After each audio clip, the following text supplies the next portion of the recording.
Hey, okay, this is Curious again, and I've been leaving a lot of messages on certain people's videos, and it's kind of made me feel a little depressed because I can't really focus on the issue in a small little sentence, especially when it's complex issue like free speech. And free speech is important to me. Free speech is important to me because, well, for a number of reasons. First off, is because I believe in open government. I also believe in open society. But with that being said, I question the paradox of free speech. If you ever really thought about it, just like you can't yell fire in a crowded theater, can you yell? Well, I can't think of a good analogy right off the top of my head. But could you yell bad movie or someone who's too loud or any number of things? What I'm getting at is that when we talk about free speech, there is speech that limits free speech or a person's freedoms. And of course, I don't want to get into the whole jargon of positive rights, negative rights, small government, all these political yak terms. What I'm trying to talk about is what right you have to say an opinion before someone else says that's not a valid opinion that you have a right to say. If you really think about it, that's the way our society is today. And we accept it as such because really free speech is completely closed off. All our media and public discourse is digital and it's owned by somebody, so it's proprietary. Or in other words, it's private. They don't have to respect your free speech because it's their medium to do with, to a certain extent, as they wish, except violate certain rules of political correctness. And that's what I'm getting at, is political correctness. And you know, I hate to be someone who is subtly hinting that I support hate, I support inequality, I support homophobia, I support racism, I support sexism. But when you get right down to it, what else are you going to say? I mean, the point for me is not that I support social injustice, but I support the right to question political correctness and all those things as untouchable things. And the whole idea around something being untouchable, and how our society through technology has made a social consensus where you can't question this. I have to arbitrate. Oh, not arbitrate. I'm sorry. I meant abridge what I say here because it goes into a public venue. In other words, I can't say in certain contexts because I get in trouble, you know, this thing, that thing, this thing, and that, you know. And really, in social justice, I really wouldn't want to. But that should be my choice to want to or not want to. And even though those kind of things make me uncomfortable, what really kind of makes me uncomfortable also is no one questions the role of government in this. And this isn't a conspiracy theory. This is to say that government loves to do nothing more than govern. You give them a way to govern, and they'll be happy to govern it for you.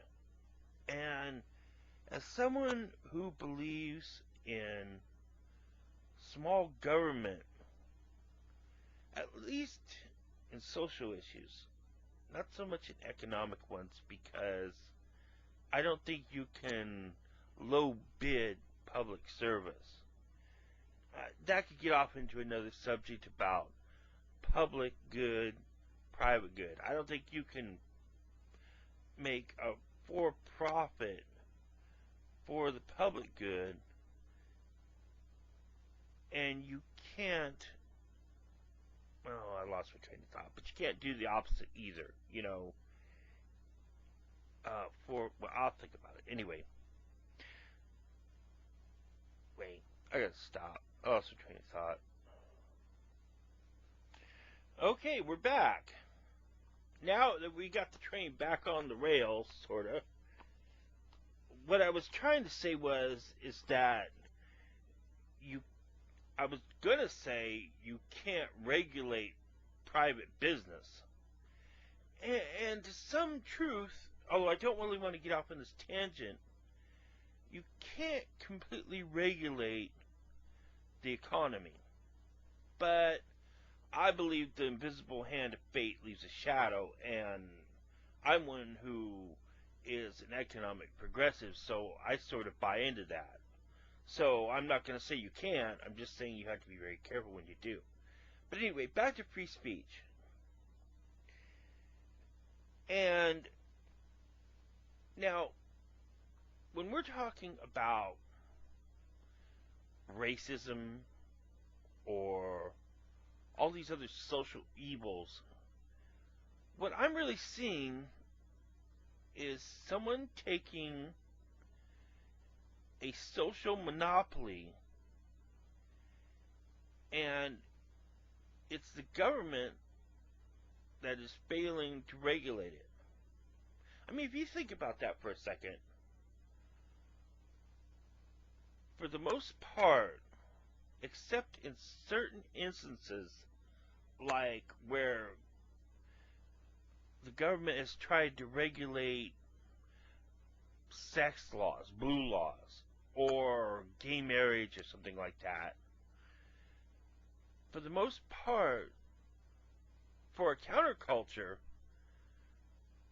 the progressives really like regulating society, both economic and social. Because what are all those equality laws and everything but social regulation? Nothing but social regulation. You are empowering the government to interfere in your life in a manner you think is beneficial, but it is also empowering the government to have power. Now, that might be great, but once you empower the government in one way to regulate social morality, then it will take liberties in other ways also. Now, I guess for some progressives, that's pretty good. I've even commented on some conservative videos, and while conservatives will shy away from saying anything about um, the government regulating social issues because they don't want to seem as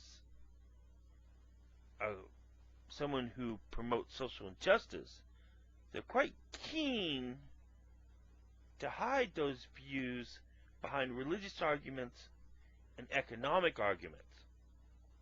It does seem like there is a correlation between progressive view, social economic, that want regulations, and conservative view, or individualists, that want society and economics privatized.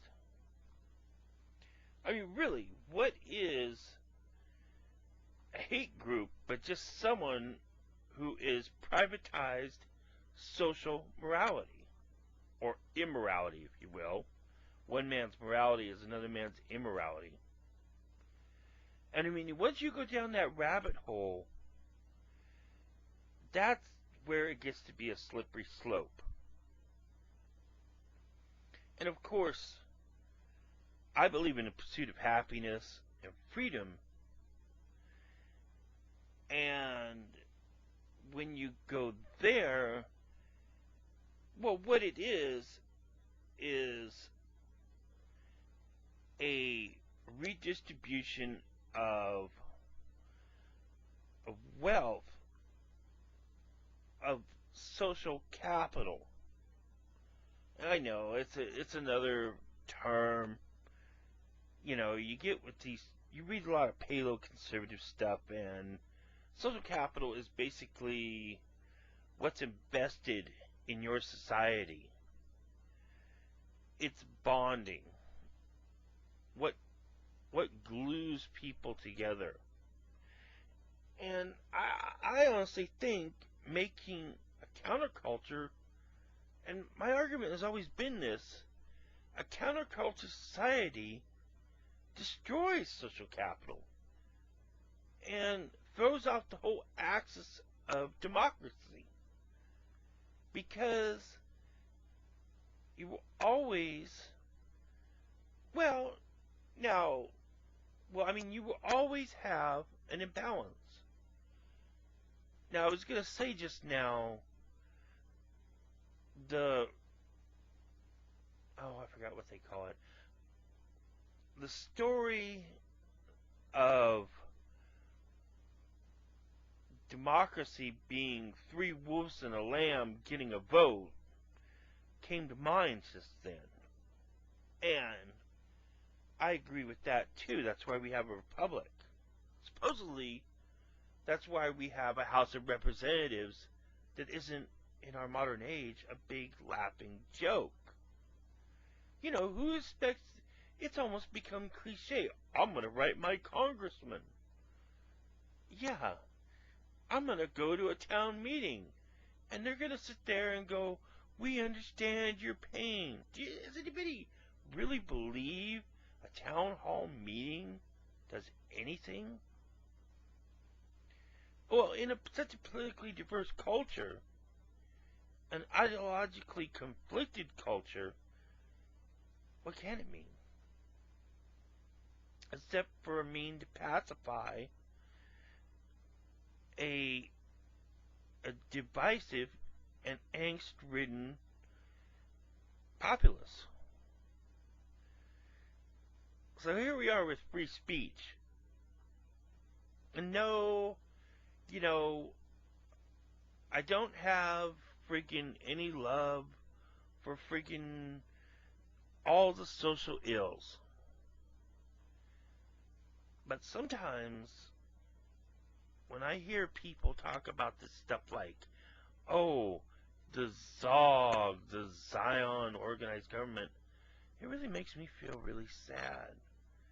Because that's the faintest glimmer of people who are not questioning what should be questioned, but yet just setting up rhetoric, just like the progressive left sets up rhetoric, but it's almost become a cottage industry, a steam valve. There's no more change. It's just a town meeting or a social meeting, town hall meeting, where someone gets up on a podium and goes, I feel your pain. Especially when progressive views are self-conflicting. And yet, through all this, through the media, through everything else, we have political correctness. And free speech is where? Are you going to put up a soapbox in a public square and have free speech? What audience will you have anymore? What will that matter when you are all encompassed in an instant feedback internet society? I mean, this is the soapbox, is the blogosphere and the internet. And what good is that in the chorus, I should say, that has just become a white noise back hum of a million voices in the matrix just humming away? I know, mine included. And not very well, I know. But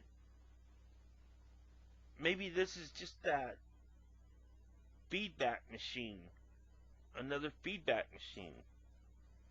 And I don't want to make all these matrix quotes, but, you know, the system has become included. I mean, it's found a way to circumvent private and public speech and demonize anything that it considers unacceptable. So all you get is these little pockets of small, well, niche fascists. And gosh knows you don't want to support fascism. But then again, the paradox is you're regulating speech again. So what free speech anymore? The free speech to protest the same old things, the same old camps, the same old issues. And yet, you can't change the world. Not on a social networking site. So really. I mean,